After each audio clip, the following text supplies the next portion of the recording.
ಇಂದು ಯಾದಗಿರಿ ಜಿಲ್ಲೆಯ ಕೆಂಭಾವಿಯಲ್ಲಿ ಆರ್ಎಸ್ಎಸ್ ಪಥಸಂಚಲನ ನಡೆಯಲಿದೆ. ಸುರಪುರ ತಾಲೂಕು ಆಡಳಿತದ ಶಾಂತಿ ಸಭೆ ವರದಿ ಪರಿಶೀಲಿಸಿ ಕೆಂಭಾವಿಯಲ್ಲಿ ಪಥಸಂಚಲನಕ್ಕೆ ಜಿಲ್ಲಾಡಳಿತ ಷರತ್ತುಬದ್ಧ ಅನುಮತಿಯನ್ನು ಕೊಟ್ಟಿದೆ.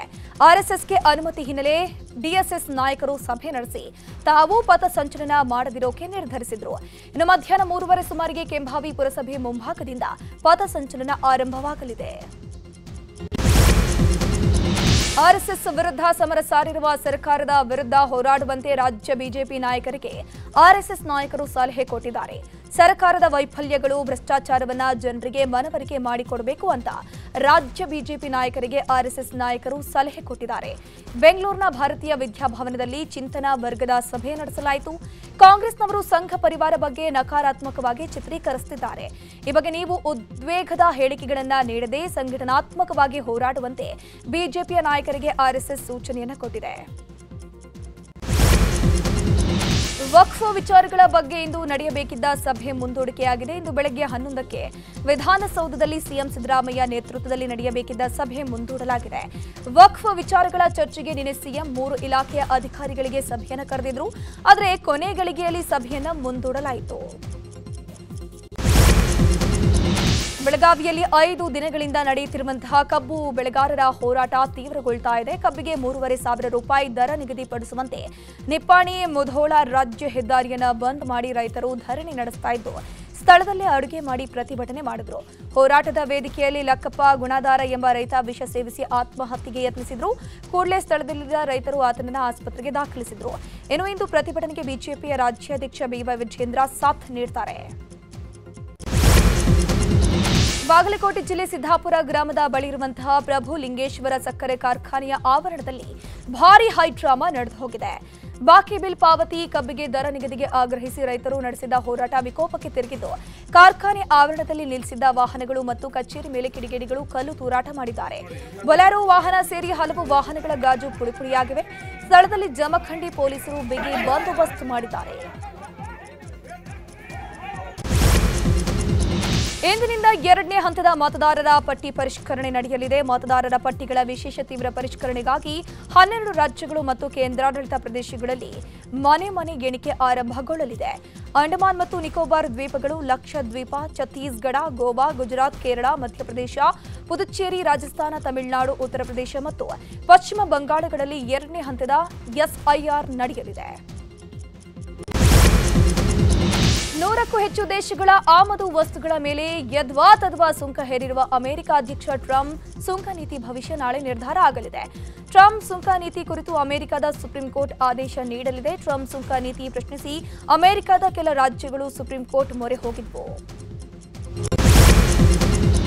ತಮಿಳುನಾಡಿನ ಕೊಯಮತ್ತೂರು ಬಳಿ ಮೊನ್ನೆ ಯುವತಿಯೊಬ್ಬಳ ಮೇಲೆ ಸಾಮೂಹಿಕ ಅತ್ಯಾಚಾರ ನಡೆದಿತ್ತು. ಸದ್ಯ ಸಂತ್ರಸ್ತೆಗೆ ಆಸ್ಪತ್ರೆಯಲ್ಲಿ ಚಿಕಿತ್ಸೆ ಕೊಡಿಸಲಾಗ್ತಾ ಇದೆ. ಇನ್ನೊಂದು ಕಡೆ ಆರೋಪಿಗಳನ್ನು ಪೊಲೀಸರು ಬಂಧಿಸಿದ್ದಾರೆ. ಬಂಧನಕ್ಕೆ ತೆರಳಿದ್ದ ವೇಳೆ ಆರೋಪಿಗಳು ತಪ್ಪಿಸಿಕೊಳ್ಳೋಕೆ ಯತ್ನಿಸಿದ್ದು, ಕಾಲಿಗೆ ಗುಂಡು ಹೊಡೆದು ಆರೋಪಿಗಳನ್ನು ಬಂಧಿಸಲಾಗಿದೆ. ಬೆಂಗಳೂರಿನಲ್ಲಿ ಸೀರಿಯಲ್ ನಟಿಗೆ ಲೈಂಗಿಕ ಕಿರುಕುಳ ಆರೋಪ ಕೇಳಿ ಬರ್ತಾ ಇದೆ. ತೆಲುಗು ಮತ್ತು ಕನ್ನಡ ಧಾರಾವಾಹಿಗಳಲ್ಲಿ ನಡೆಸಿರುವಂತಹ ನಟಿಗೆ ಫೇಸ್ಬುಕ್ನಲ್ಲಿ ಅಶ್ಲೀಲ ಮೆಸೇಜ್ ಹಾಗೂ ವಿಡಿಯೋ ಕಳಿಸಿ ಕಿರಾತಕನೊಬ್ಬ ಟಾರ್ಚರ್ ಕೊಡ್ತಿದ್ದಾನೆ ಅಂತ ನಟಿ ಆರೋಪ ಮಾಡಿರುವಂಥದ್ದು. ಕಳೆದ 3 ತಿಂಗಳಿನಿಂದ ಫೇಸ್ಬುಕ್ ಖಾತೆಯೊಂದರಿಂದ ಕಿರುಕುಳ ಕೊಡಲಾಗ್ತಿದೆಯಂತೆ. ಈ ಕುರಿತು ನಟಿ ಅನ್ನಪೂರ್ಣೇಶ್ವರಿ ಠಾಣೆಯಲ್ಲಿ ದೂರು ದಾಖಲಿಸಿದ್ದಾರೆ. ಕಾಂಗ್ರೆಸ್ನಲ್ಲಿ ದಿನೇ ದಿನೇ ಕುರ್ಚಿ ಫೈಟ್ ಜೋರಾಗಿ ನಡೀತಾ ಇದೆ. ಈ ಮಧ್ಯೆ ನವೆಂಬರ್ 6ರಂದು ದೆಹಲಿ ನಾಯಕರ ಭೇಟಿಗೆ ಡಿಸಿಎಂ ಡಿಕೆ ಶಿವಕುಮಾರ್ ಮುಂದಾಗಿದ್ದಾರೆ. ಈ ವೇಳೆ ಮಲ್ಲಿಕಾರ್ಜುನ ಖರ್ಗೆ, ಕೆಸಿ ವೇಣುಗೋಪಾಲ್ ಭೇಟಿಯಾಗಿ ನೇರವಾಗಿ ಪವರ್ ಶೇರಿಂಗ್ ಬಗ್ಗೆ ಚರ್ಚಿಸುವಂತಹ ಸಾಧ್ಯತೆ ಕೂಡ ಇದೆ. ನಮ್ಮ ಮೆಟ್ರೋದ ಪಿಂಕ್ ಲೈನ್ 2026ರ ಮೇಲಿಂದ ಕಾರ್ಯಾರಂಭ ಆಗತ್ತೆ ಅಂತ ಡಿಸಿಎಂ ಡಿಕೆ ಶಿವಕುಮಾರ್ ಹೇಳಿದ್ದಾರೆ. ಕಾಳಿನ ಅಗ್ರಹಾರದಿಂದ ನಾಗವಾರಕ್ಕೆ ಸಂಪರ್ಕ ಕಲ್ಪಿಸುವಂತಹ ಮೆಟ್ರೋ ಗುಲಾಬಿ ಮಾರ್ಗದ ಸಂಚಾರ ಮುಂದಿನ ವರ್ಷ ಮೇ ತಿಂಗಳಲ್ಲಿ ಆರಂಭ ಆಗಲಿದೆ. 13.76 ಕಿಲೋಮೀಟರ್ ಸುರಂಗ ಮಾರ್ಗವನ್ನು ಹೊಂದಿದ್ದು ಸಂಚಾರ ಸುಗಮ ಆಗತ್ತೆ ಅಂತ ಎಕ್ಸ್ನಲ್ಲಿ ಮಾಹಿತಿಯನ್ನು ಹಂಚಿಕೊಂಡಿದ್ದಾರೆ. ರೇಣುಕಾಸ್ವಾಮಿ ಕೊಲೆ ಆರೋಪಿಗಳಿಗೆ ಈಗ ಅಸಲಿ ಢವಢವ ಶುರುವಾಗಿದೆ. ಕೊಲೆ ಕೇಸ್ನಲ್ಲಿ ಕೋರ್ಟ್ ದೋಷಾರೋಪ ನಿಗದಿಪಡಿಸಿದೆ. ಶೀಘ್ರದಲ್ಲೇ ಟ್ರಯಲ್ ಶುರುವಾಗಲಿದೆ. ಇನ್ನು ಟ್ರಯಲ್ ವೇಳೆ ವಿಚಾರಣೆ ನಡೆಸೋಕೆ ಸಾಕ್ಷಿಗಳ ಲಿಸ್ಟ್ ತಯಾರಿ ಮಾಡಲಾಗ್ತಾ ಇದೆ. ಬಹುತೇಕ ಮುಂದಿನ ವಾರ ಸಾಕ್ಷಿಗಳ ಲಿಸ್ಟ್ ಪ್ರಾಸಿಕ್ಯೂಷನ್ಗೆ ಸಲ್ಲಿಕೆಯಾಗುವ ಸಾಧ್ಯತೆ ಇದೆ. ಸದ್ಯ ಈ ವಿಚಾರ ಆರೋಪಿಗಳಿಗೆ ತಲೆನೋವಾಗಿ ಪರಿಣಮಿಸಿದೆ.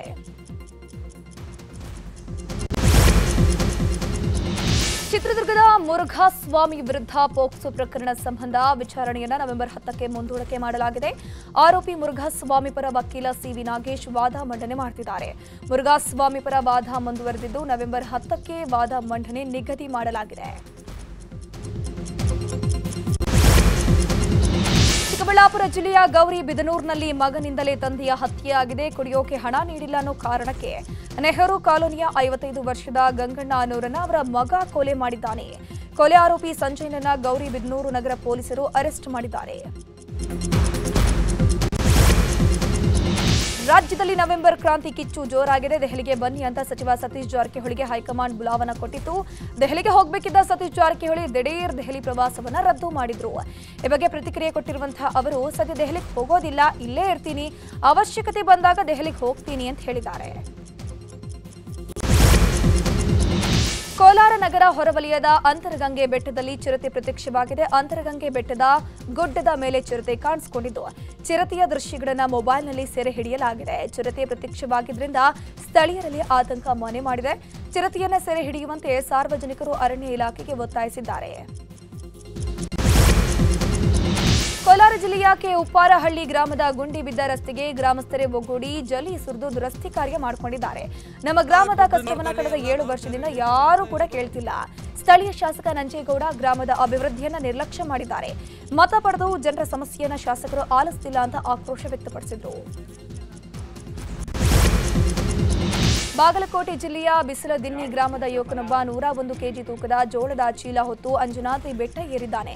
19 ವರ್ಷ ವಯಸ್ಸಿನ ನವೀನ್ ಭರಮಗೌಡರ್ ಬೆಟ್ಟ ಏರಿ ಸಾಧನೆ ಮಾಡಿರುವಂತಹ ಯುವಕ 101 ಕೆಜಿ ತೂಕದ ಜೋಳದ ಚೀಲವನ್ನು ಹೆಗಲಿಗೇರಿಸಿಕೊಂಡ ನವೀನ್ ಚೀಲವನ್ನು ಎಲ್ಲೂ ಕೂಡ ಇಳಿಸದೆ 575 ಮೆಟ್ಟಿಲು ಏರಿ ಆಂಜನೇಯನಿಗೆ ವಿಶೇಷ ಪೂಜೆಯನ್ನು ಸಲ್ಲಿಕೆ ಮಾಡಿದ್ದಾರೆ. ಬಿಹಾರದಲ್ಲಿ ವಿಧಾನಸಭಾ ಚುನಾವಣೆಗೆ ದಿನಗಣನೆ ಶುರುವಾಗಿದೆ. ನವೆಂಬರ್ 6ರಂದು ಮೊದಲ ಹಂತದ ಮತದಾನ ನಡೆಯುತ್ತೆ. ದಶಕಗಳ ಕಾಲ ನಕ್ಸಲರ ಹಿಡಿತದಲ್ಲಿದ್ದಂತಹ ಗ್ರಾಮವೊಂದು 25 ವರ್ಷಗಳ ಬಳಿಕ ಮತದಾನ ಮಾಡೋಕೆ ಸಜ್ಜಾಗಿದೆ. ಜಮುಯಿ ವಿಧಾನಸಭಾ ಕ್ಷೇತ್ರದ ಜೋರ್ಮಾರ ಎಂಬ ಕುಗ್ರಾಮದಲ್ಲಿ 25 ವರ್ಷಗಳ ಬಳಿಕ ಮೊದಲ ಬಾರಿಗೆ ಬೂತ್ ಸ್ಥಾಪನೆ ಆಗಿದೆ. ಪಶ್ಚಿಮ ಕೀನ್ಯಾದಲ್ಲಿ ಸಂಭವಿಸಿದ ಭೀಕರ ಭೂಕುಸಿತದಲ್ಲಿ ಮೃತರ ಸಂಖ್ಯೆ 26ಕ್ಕೇರಿದೆ. 25 ಮಂದಿ ನಾಪತ್ತೆಯಾಗಿದ್ದು ಜಲಾವೃತಗೊಂಡ ಪ್ರದೇಶಗಳಿಂದ ಸಾವಿರಾರು ಜನರನ್ನ ಸ್ಥಳಾಂತರ ಮಾಡಲಾಯಿತು. ಧಾರಾಕಾರ ಮಳೆ ಮತ್ತು ಪ್ರವಾಹದಿಂದ ಪ್ರಮುಖ ರಸ್ತೆಗಳಿಗೆ ಹಾನಿಯಾಗಿ ಸೇತುವೆಗಳು ಕೊಚ್ಚಿಕೊಂಡು ಹೋಗಿರೋದ್ರಿಂದ ರಕ್ಷಣಾ ಕಾರ್ಯಾಚರಣೆಗೆ ಸೇನೆಯು 4 ಯುದ್ಧ ವಿಮಾನಗಳನ್ನು ನಿಯೋಜಿಸಿದೆ. ಮೈಸೂರಿನಲ್ಲಿ 2018-19ನೇ ಸಾಲಿನ ರಾಜ್ಯ ಚಲನಚಿತ್ರ ಪ್ರಶಸ್ತಿಯನ್ನು ಸಿಎಂ ಸಿದ್ದರಾಮಯ್ಯ ಪ್ರದಾನ ಮಾಡಿದರು. ಮೊದಲನೇ ಅತ್ಯುತ್ತಮ ಚಿತ್ರವಾಗಿ ಮೋಹನದಾಸ, 2ನೇ ಅತ್ಯುತ್ತಮ ಚಿತ್ರ ಲವ್ ಮಾಕ್ಟೇಲ್ಗೆ, 3ನೇ ಅತ್ಯುತ್ತಮ ಚಿತ್ರ ಅರ್ಘ್ಯ ಮತ್ತು ವಿಶೇಷ ಸಾಮಾಜಿಕ ಕಾಳಜಿಯ ಚಿತ್ರವಾಗಿ ಕನ್ನೇರಿಗೆ ಪ್ರಶಸ್ತಿ ಸಿಕ್ಕಿದೆ. ಅತ್ಯುತ್ತಮ ನಟರಾಗಿ ಕಿಚ್ಚ ಸುದೀಪ್, ಅತ್ಯುತ್ತಮ ನಟಿ ಕುಮಾರಿ ಅನುಪಮಾ ಗೌಡಗೆ, ಅತ್ಯುತ್ತಮ ಪೋಷಕ ನಟರಾಗಿ ತಬಲಾನಾಣಿ, ಅತ್ಯುತ್ತಮ ಪೋಷಕ ನಟಿ ಕುಮಾರಿ ಅನುಷಾ ಕೃಷ್ಣರಿಗೆ ಪ್ರಶಸ್ತಿ ಒಲಿದಿದೆ.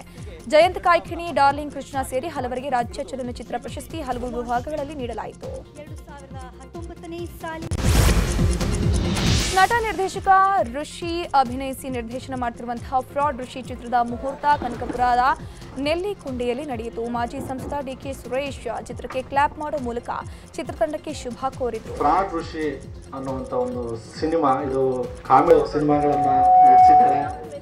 ಜೊತೆಗೆ ಎಲ್ಲರೂ ಕೂಡ ತುಂಬ ಹೃದಯದ ಧನ್ಯವಾದ ತಿಳಿಸ್ತೀನಿ, ಹಾಗೆ ಸ್ವಾಗತವನ್ನು ಕೋರ್ತೀನಿ.